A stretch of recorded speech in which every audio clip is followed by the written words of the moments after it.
Hi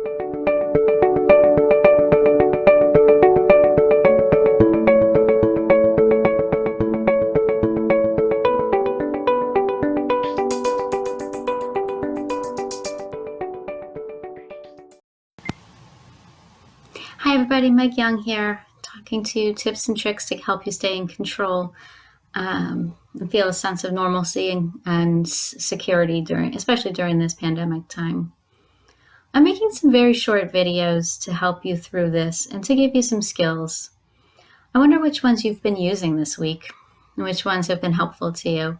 I'm not asking you to dig very deep. I'm not asking you to, do really any deep-seated thinking or really changing much about yourself. There is obviously a little bit of change that I ask of you, like, challenging yourself to do this or that. But as a whole, I'm not really asking very much. Just kind of, here's some things that'll help you to work through this. So I'm curious, as you're doing this, what's working for you and what else you need. Sometimes as you're doing these tools can be very, very useful and very, very helpful. The longer and more often you do them, the more effective they are. If you're only using these tips and tools maybe once a week, you're going to find some benefit in them. But if you're using these tips and tools several times a day, I think I said the other day that I tell my clients 200 times a day. The more you're using these tools, the more effective they are. And it's not just one tool, using the thoughts, working with the thoughts, working with the emotions, working with the body, working with the self-regulation, everything that we're doing as a whole.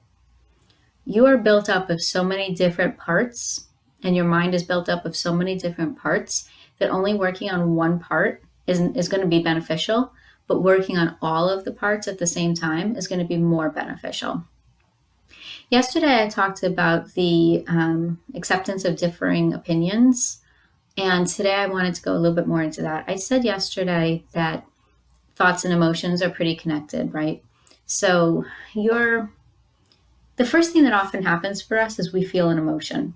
When something happens, we're opening up the states, and the first thing that we notice is a sense of anger or fear or excitement. And we don't really notice that there's a thought that goes with that. Sometimes like, yeah, or, oh no.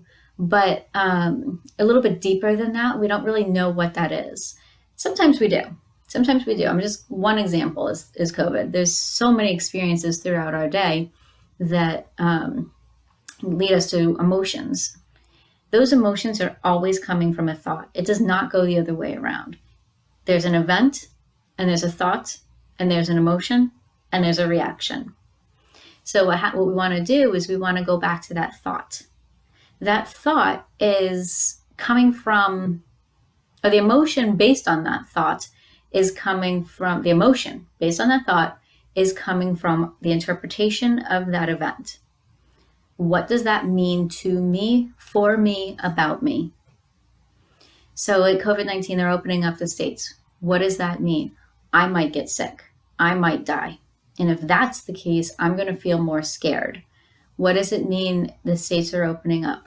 I'm going to be able to get back to work. What does that mean? It means I'm going to be able to pay my mortgage again. Two very different interpretations that are going to lead to two very different emotions that are going to lead to two very different reactions. Me, who wants to get back to work, is going to be going out and working, getting out there and doing what I can. Maybe even supporting other people who are still out of work or starting to get back to work. The me who is more scared, I'm going to get sick, is not going to be going out to those restaurants, not going to be going out to those retail stores. So the action comes from the emotion. The emotion, the reason you have that emotion is from the interpretation of the event. So what I want you to do is I want you to think about what you're feeling, what you're thinking, and what that interpretation is. It's very similar to yesterday's thoughts about the differing opinions, but make it more about you.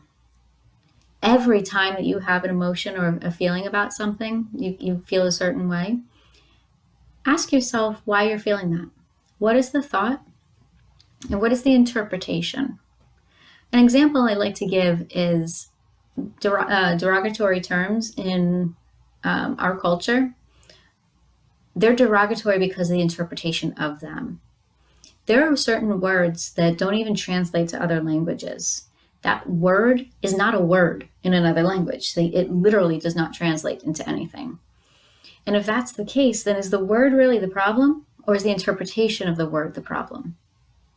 When little kids are repeating what they hear from adults, and they're saying all these bad words and words they shouldn't be saying, their interpretation isn't that word means what the adult thinks that word means.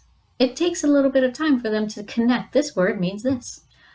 Same thing about every word that kids learn. They're starting to learn book. That's this thing that I open up and has words or pictures in it. So this thing that I'm with right here, this is a computer. This computer is not a book. We start to learn the interpretation of the word. So I want you to think about your interpretation of different emotions and how can you change that interpretation? What can you do about changing the story behind the emotion? Now, I'm not saying that your interpretations are wrong, but what I'm saying is that interpretation is going to lead to that thought and emotion. And if you can change that interpretation, so instead of I'm going to get sick, if you say, all right, they're opening up, I'm going to do what I need to do to stay safe.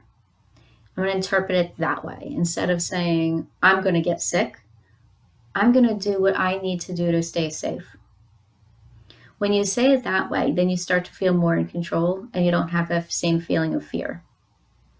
So I want you to think about that. And if you're not really sure, send me an email. Ask me, Meg, this is the interpretation and I'm feeling from this emotion and I don't know how to change this interpretation.